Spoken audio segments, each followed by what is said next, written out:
বন্ধুরা, আশা করি তোমরা সবাই ভালো আছো। তোমার চ্যানেলে তোমাদের সবাইকে স্বাগতম। তো ইতিপূর্বে আমি কিন্তু তোমাদের জন্য 2 মার্কের কোশ্চেনের সাজেশন দিয়েছি।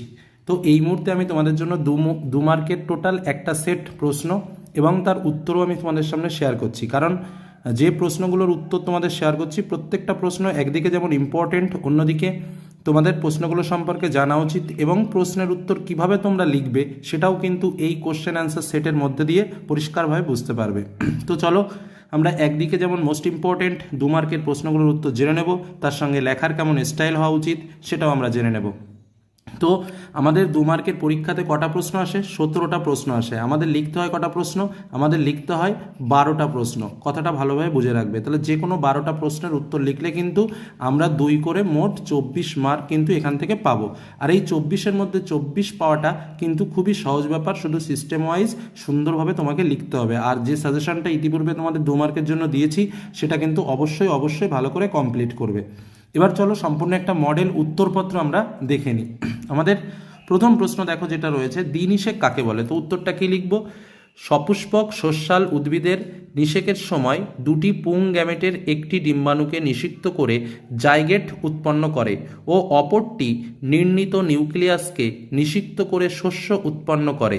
এইভাবে দুবার নিষেক সম্পন্ন করে, তাই এই প্রক্রিয়াকে দ্বিনিষেক বলা হয়।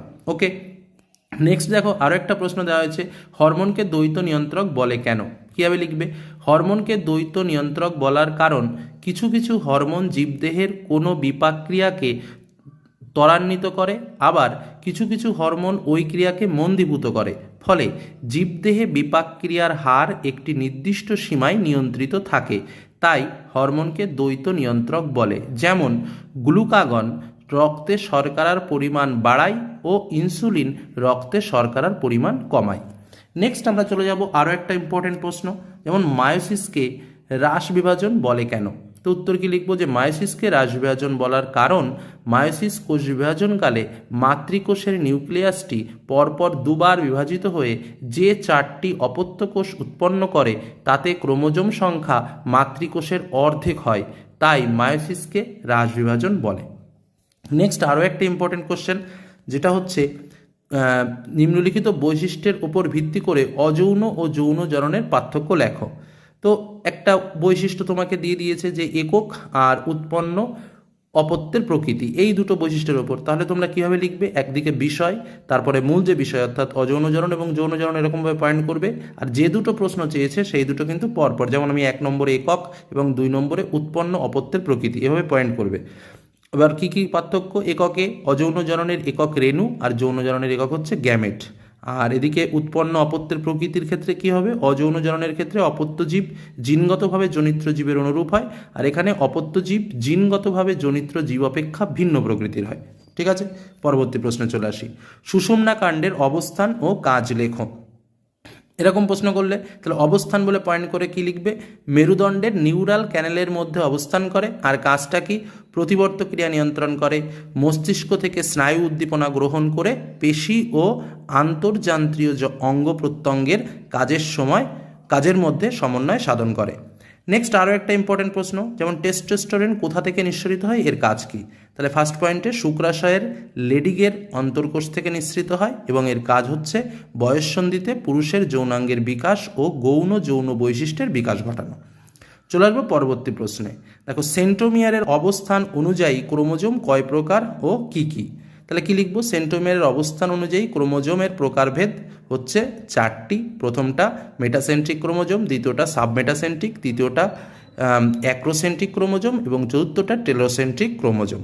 পরবর্তী প্রশ্ন আরেকটা, গেইটোনমি কাকে বলে, টেনোমি কাকে বলে? তো উত্তরটা কি লিখবো? স্বপরাগযোগের সময় যখন একটি ফুলের পরাগরেণু ওই গাছেরই অন্য ফুলের গর্ভমুণ্ডে স্থানান্তরিত হয় তখন সেই প্রকার স্বপরাগযোগকে গেইটোনোগ্যামি বলা হয়। পরবর্তী প্রশ্ন আরও একটা প্রশ্ন পার্থক্যের মতো, ঠিক একনেত্র দৃষ্টি ও দ্বিনেত্র দৃষ্টির পার্থক্য লেখো। তা 2 মার্কের প্রশ্নের ক্ষেত্রে ন্যূনতম 3টে পার্থক্য দেওয়ার চেষ্টা করবে।